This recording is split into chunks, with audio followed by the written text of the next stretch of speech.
안녕하세요. 책 읽어주는 노원 스님입니다.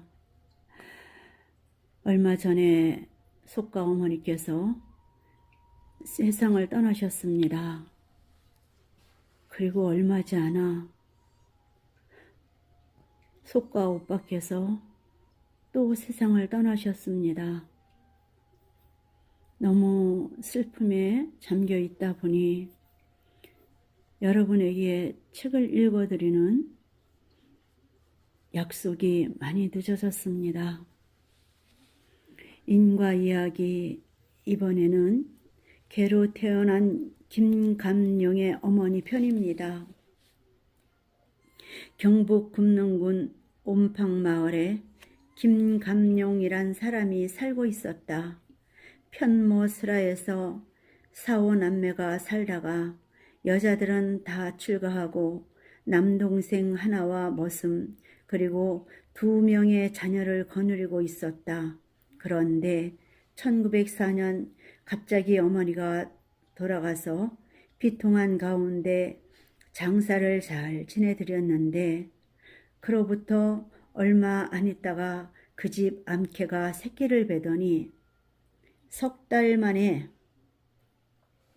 강아지 4마리를 낳았다. 그런데 그 가운데도 유독 한 마리가 복실복실 잘생겨 집안 사람은 물론 동네 사람들의 귀여움을 받았는데 하루는 김감룡의 친구가 와서 말했다. 그놈 참 잘생겼다. 귀를 세워 사냥개로 팔면 돈을 많이 받을 것이다. 그래서 감룡은 그 말을 듣고 개의 귀를 째어 세우고자 그를 시켜 귀를 째려 하니까 강아지가 낑낑거리더니 갑자기 멀리 도망쳐 잡을 수가 없게 되었다. 그리하여 결국 성사를 하지 못하고 말았는데 그날 밤 감룡의 꿈에 돌아가신 어머니가 나타나서 꾸짖었다. 이놈아, 그렇게도 눈이 없느냐? 네가 귀를 째려 하던 강아지가 바로 내 어미다. 너도 곧 알 수 있을 것이다. 감룡은 꿈에서도 믿어지지 않아 물었다. 어머니가 어떻게 우리 집에 강아지로 태어날 수 있습니까? 내가 너희 집 강아지로 태어난 곳은 너는 그런대로 가난하지 않게 밥을 먹고 잘 살지만 출가한 내 동생들이 남편을 잘 만나지 못해 가난함으로 내가 몰래 쌀과 옷감을 빼내 주었더니 이곳이 너에게 큰 빚을 지게 되어 너희 집 도둑을 지키는 개로 태어났다. 그런데 너는 그것도 모르고 귀를 째려 하느냐? 소스라쳐 깬 감룡은 이튿날 아내에게 꿈 이야기를 하였다. 나도 당신과 비슷한 꿈을 꾸었습니다. 너의 남편이 나를 알아보지 못하고 귀를 째려 하니 부디 내가 그렇게 하지 못하게 하라. 부탁하더라는 곳이다. 그리하여 이튿날부터 감룡 내외에는 그 강아지를 특별히 대우하기로 하고 쌀밥을 지어 고깃국에 말아서 마루 위에 올려놓고 오여 오여 하고 강아지를 불렀더니 강아지가 멀리서 눈을 크게 뜨고 쳐다보기만 하고 얼른 나와서 먹지 않았다. 그래서 이상히 여겼는데 또 그날 밤 꿈에 나타나 말했다. 네 이놈, 내가 너의 어미라고 분명히 일렀는데 오여오여가 무엇이냐? 너는 결코 이 어미가 강아지로만 보인단 말이냐? 이놈, 다시 그런 짓을 했다가는 너의 집에 큰 풍파를 일어나게 할 것이니 정신 바짝 차려라. 하고 사라졌다. 감룡은 꿈이지만 너무도 황송하여 이튿날에는 밥과 고기를 해놓고 강아지더러 조심스럽게 말했다. 어머님, 어서 노여움을 푸시고 잡수세요. 소자가 잘 몰라서 불효를 저질렀습니다. 하니 그때서야 꼬리치고 와서 잘 먹고 재롱을 피웠다. 그 후 3일째 되는 날 감룡이 또 꿈을 꾸니 여전히 어머니가 나타나서 말했다. 기특하다. 과연 네가 나의 아들이다.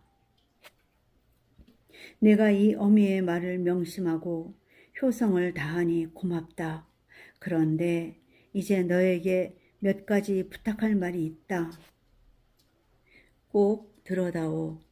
그곳은 다른 곳이 아니라 경부선 철도가 생긴 지 몇 해가 되어도 일에 골몰하여 한 번도 타보지 못한 한이 되니 내가 나를 데리고 가서 기차를 한번 태워줄 것이고, 또 하나는 나와 같이 살던 다른 노파들은 모두 합천 해인사를 구경 가서 8만 대장경을 친견하고 왔는데 나는 그때 너의 아버지가 반대하여 가보지 못한 곳이 천추의 한이 되니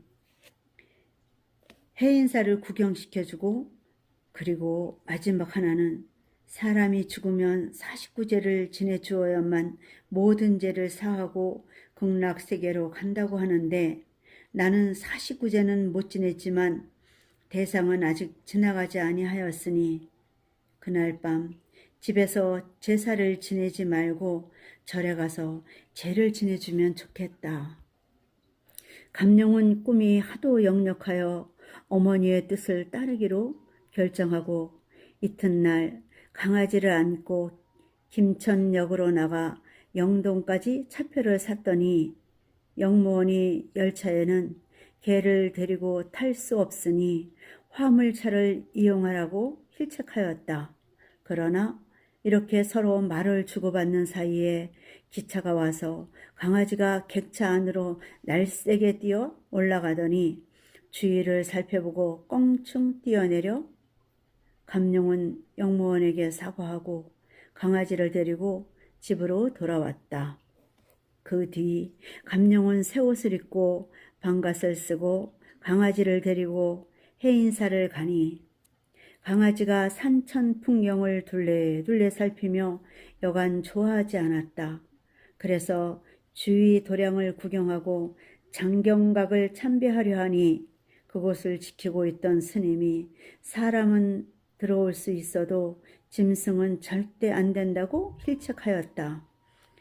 감룡이 거북해서 머뭇거리고 있는데 장경각 문이 슬쩍 열리자 강아지가 날쌔게 들어가서 돌아다니며 장경판을 모조리 구경하고 나왔다. 그래서 감룡은 장경판도 다 구경하지 못하고 나왔다. 이때 장경각 옆에 섰던 정홍원 스님이 보고 꾸짖었다.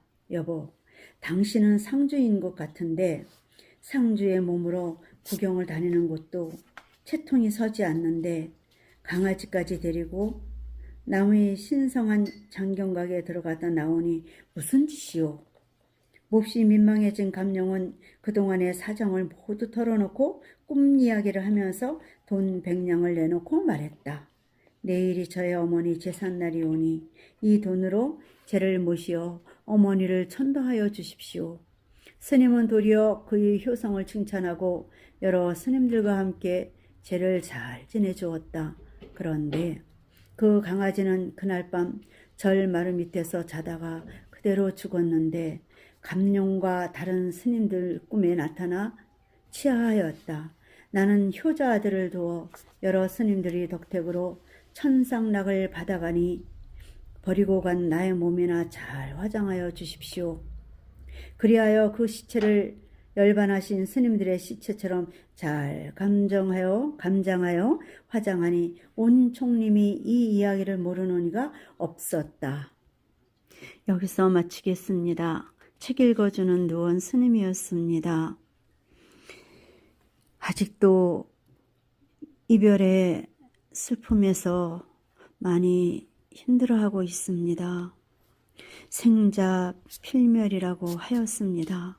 그러나 그 가장 가까운 혈육과 가족과의 이별은 가슴이 너무 아픕니다. 어서 빨리 정신을 차리고 더 좋은 시간으로 책을 읽어드리겠습니다. 하루의 기적은 무탈함에 있습니다. 인연님들의 오늘이 무탈하시기를 기원하겠습니다. 여러분 행복하십시오.